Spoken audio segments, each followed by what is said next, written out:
Hello everyone. God short hand classes के इस official YouTube channel पर आप सभी का स्वागत है। कैसे आप सब, कैसी चल रही है आप लोगों की प्रिपरेशन? जैसा कि आप लोगों को पता है कि हम लोगों ने एक सीरीज स्टार्ट की है प्रोग्रेसिव डिक्टेशंस की, तो उसी में आज हम एक्सरसाइज नंबर 16 दिसंबर 2025 प्रोग्रेसिव की करने वाले हैं।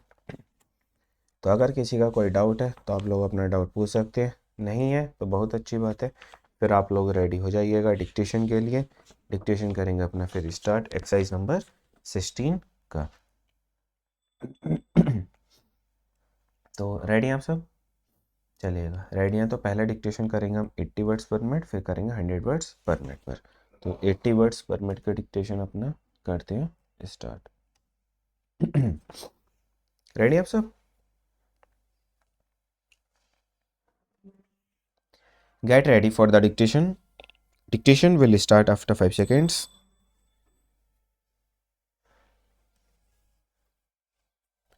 Mr. Deputy Speaker, Sir, I support this budget and also I would like to congratulate the Honorable Prime Minister for presenting an unique budget in which attention has been paid to every section of society. Facilities have been provided to all sections of our people, including the working class, middle class, professionals, Harijans, and Adivasis. The Honorable Prime Minister, by his budget, has made an auspicious start in giving a new direction to the country, which had its origin in Gandhiji slogan for Free India and which started in the rural areas and which was implemented by late Pandit Jawaharlal Nehru and got further encouragement by late Shrimati Indira Gandhi in her new economic program. That is why the Honorable Prime Minister began his budget speech by stating that our chief aim is to eliminate poverty and to build a beautiful, modern, progressive, and a stable economy. I heartily congratulate him on behalf of my countrymen and myself. He said that 90% of our economy is dependent on agriculture, and in the second line, he said that agriculture is the bedrock of our economy. In order to eradicate poverty, it is absolutely essential to develop the agricultural sector. He has assured the people of the country who belong to a country which is primarily agricultural that the development would begin from the rural areas and not from the urban areas. The honorable members have expressed their views in on agriculture. The Honorable Prime Minister has said that remunerative prices will be paid to the farmers and that he was committed to ensure supply of more water, electricity, fertilizer and seeds and to provide more loans to the farmers.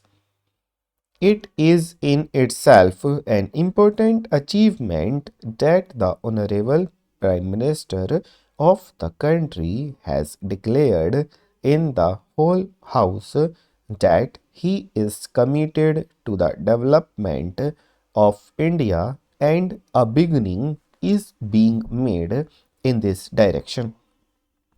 There can be no two opinions about it that under the leadership of the present Prime Minister, those areas of the country which had remained backward for the last 50 years would now be able to make rapid progress. Concessions have been granted not only to agriculture but to industries as well, particularly to the small scale units, for example, the leather industry. In case of plastics, textiles, dhoti and sulabh sarees, excise duty has been reduced to 60%. Apart from it, he emphasized that the defense built up in the world today is one of the reasons for international tension. In this situation, we are also trying to strengthen our defense. In this regard, he has said that in the current situation, highest priority has been given in the year 1987-88 to maintenance of tempo of the ongoing schemes and to ensure the security of our borders. Budget outlay for 1987-88 is rupees 2 crore, of which rupees 14 crore is in the shape of budgetary support. By this outlay, if 36% of the targets of the 7th 5-year plan could be achieved, it would be a record achievement. Our borders have become more secure and will be strengthened even more. It is also a matter of pride. Along with it, I would also like to make my submission in regard to education. The Honorable Prime Minister had made announcements regarding education policy at the very outset. This year, rupees 800 crores have been earmarked for it. Now, through the new education policy, we would be able to provide quality education to those children who, for some reasons, are not able to go to towns for higher education. The more education spreads in this country, the more will it unite, make strong and integrate. Until we inculcate a spirit of nationalism in our children, our country cannot make progress. Hence, I would request you to adopt a system of education by which we would national character of our children. Hence, our education policy should be such which would build the character of the children, and this thing should be emphasized. Today, we see that the state of our primary education in the rural area is very miserable. The buildings of the primary schools have fallen to the ground and the children study under the shade of trees. The schools remain closed during the rains and the winter season, and in most of the schools, the teachers do not even attend schools regularly. When I went to my constituency during the elections, a little child asked me a question in a very simple language, which though would make me one laugh if taken lightly, but the depth of it can be gauged only after listening carefully to what he has said. You can easily infer from it that even a little child knows that the teachers do not attend schools. It is a very serious matter and it should be given due consideration. Such laws should be framed so that there could be maximum spread of education in the rural areas. Full stop. ये आपका 90 words पर minute का dictation था.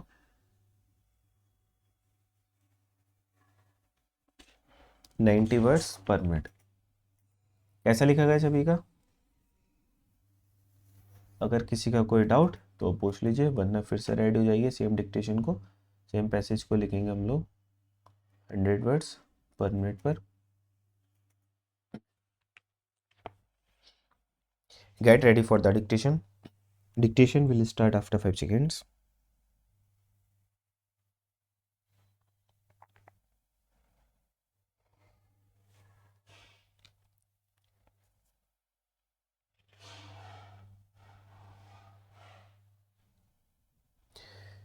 Mr. Deputy Speaker, sir, I support this budget and also I would like to congratulate the Honorable Prime Minister for presenting an unique budget in which attention has been paid to every section of society. Facilities have been provided to all sections of our people, including the working class, middle class, professionals, Harijans, and Adivasis.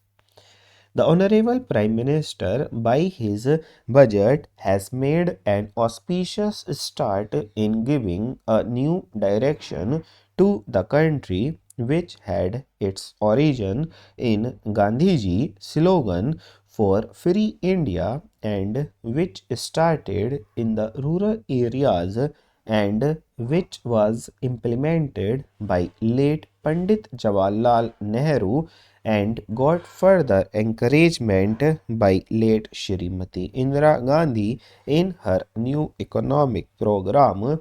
That is why the Honorable Prime Minister began his budget speech by stating that our chief aim is to eliminate poverty and to build a beautiful, modern, progressive, and a stable economy. I heartily congratulate him too on behalf of my countrymen and myself. He said that 90% of our economy is dependent on agriculture, and in the second line, he said that agriculture is the bedrock of our economy. In order to eradicate poverty, it is absolutely essential to develop the agricultural sector. He has assured the people of the country who belong to a country which is primarily agricultural that the development would begin from the rural areas and not from the urban areas. The honorable members have expressed their views on agriculture. The Honorable Prime Minister has said that remunerative prices will be paid to the farmers and that he was committed to ensure supply of more water, electricity, fertilizers and seeds and to provide more loans to the farmers. It is in itself an important achievement that the Honorable Prime Minister of the country has declared in the whole House that he is committed to the development of India and a beginning is being made in this direction. There can be no two opinions about it that under the leadership of the present Prime Minister, those areas of the country which had remained backward for the last 50 years would now be able to make rapid progress. Concessions have been granted not only to agriculture but to industries as well, particularly to the small scale units, for example, the leather industry. In case of plastics, textiles, dhoti and sulabh sarees, excise duty has been reduced to 60%. Apart from it, he emphasized that the defense built up in the world today is one of the reasons for international tension. In this situation, we are also trying to strengthen our defense. In this regard, he said that in the current situation, highest priority has given in the year 1987-88 to maintenance of tempo of the ongoing schemes and to ensure the security of our borders. Budget outlay for 1987-88 is rupees 2 crore, of which rupees 14 crore is in the shape of budgetary support. By this outlay, if 36% of the targets of the 7 5-year plan could be achieved, it would be a record achievement. Our borders have become more secure and will be strengthened even more. It is also a matter of pride. Along with it, I would also like to make my submission in regard to education. The Honorable Prime Minister had made announcements regarding education policy at the very outset. This year, rupees 800 crores have been earmarked for it. Now, through the new education policy, we would be able to provide quality education to those children who, for some reasons, are not able to go to towns for higher education. The more education spreads in this country, the more will it unite, make strong, and integrate. Until we inculcate a spirit of nationalism in our children, our country cannot make progress. Hence, I would request you to adopt a system of education by which we build national character of our children. Hence, our education policy should be such which would build the character of the children, and this thing should be emphasized. Today, we see that the state of our primary education in the rural area is very miserable. The buildings of the primary schools have fallen to the ground and the children study under the shade of trees. The schools remain closed during the rains and the winter season, and in most of the schools, the teachers do not even attend schools regularly. When I went to my constituency during the elections, a little child asked me a question in a very simple language, which, though would make one laugh if taken lightly, but the depth of it can be gauged only after listening carefully to what he has said. You can easily infer from it that even a little child knows that the teachers do not attend schools. It is a very serious matter and it should be given due consideration. Such laws should be framed so that there could be maximum spread of education in the rural areas. Full stop. ये आपका 105 का dictation था। कैसा लिखा गया सभी का? अगर किसी का कोई डाउट तो आप लोग पूछ सकते हैं, अदरवाइज तो अपना ये क्लास आज का सेशन होता है यहीं पर ओवर। मिलेंगे फिर कल सेम टाइम सेम जगह।